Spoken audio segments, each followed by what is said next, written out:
அனைவருக்கும் வணக்கம். நான் ஆகாஷ்குமார். இன்னைக்கு செட்டிநாட்டு வதக்கு சட்னி செய்வது எப்படி என்பதை பார்ப்போம். இதற்கு தேவையான பொருட்கள்: தக்காளி 4, வெங்காயம் 5,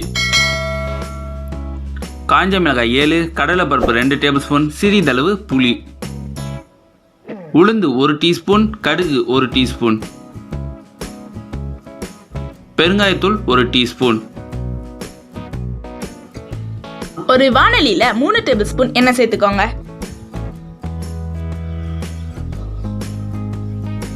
எண்ணெய் காஞ்ச பிறகு கடுகு, உளுந்து இது ரெண்டும் சேர்த்துக்கிறோம்.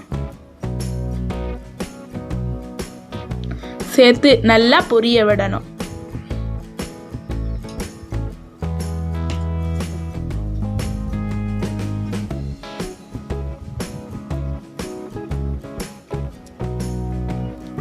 பொரிஞ்ச பிறகு மிளகா சேர்த்துக்கோங்க. புளி எதுக்கு சேர்த்துக்கிறோன்னா கெட்டு போகாமல் இருக்கும் சட்னி, ருசிக்காகவும். இப்போ கடலைப்பருப்பு சேர்த்துக்கிறோம். சேர்த்து நல்லா செவந்து வரணும். இப்போ செவந்து வந்த பிறகு நறுக்கி வச்சிருக்க வெங்காயத்தை சேர்த்துக்கிறோம். சேர்த்து நிறம் மாறுற அளவுக்கு, அதாவது பொன்னிறமாக ஆற வரைக்கும் நல்லா வதக்கிக்கிறோம்.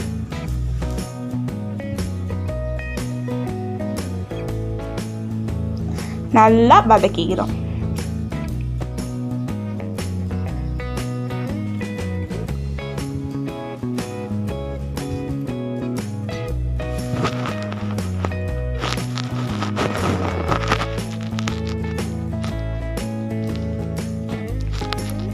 இப்போ பெருங்காயம் சேர்த்துக்கிறோம். பெருங்காயத்தையும் சேர்த்து நல்லா வதக்கிக்கிறோம்.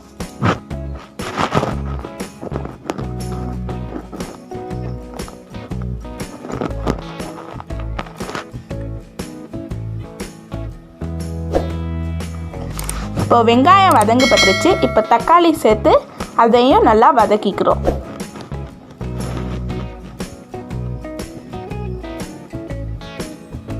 நல்லா வதக்கிக்கிறோம்.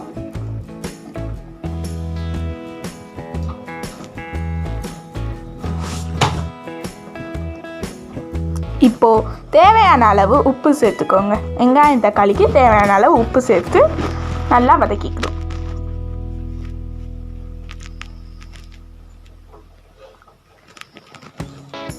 நல்லா வதங்கு பட்டுருச்சு.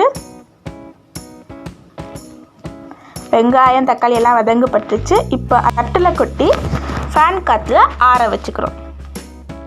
ஒரு மிக்ஸி ஜாரில் நம்ம ஆற வச்சுக்க வெங்காயம் தக்காளியை சேர்த்துக்கணும்.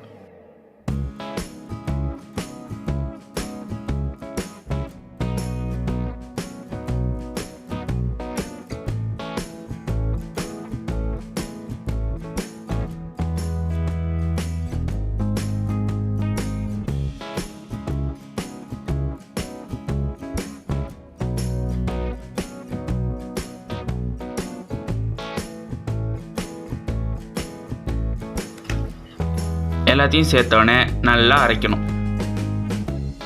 இப்போ சுவையான செட்டிநாட்டு வதக்கு சட்னி தயார்.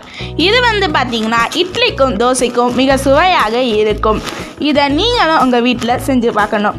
இந்த காணொளி உங்களுக்கு பிடித்திருந்தால் தயவு செய்து பின்தொடருங்கள், விருப்பம் தெரிவிங்கள் மற்றும் உங்கள் நண்பர்களுடன் பகிருங்கள். If you like this video, please subscribe Tamizh Muzhakkam, like, share and comment. நன்றி, வணக்கம்.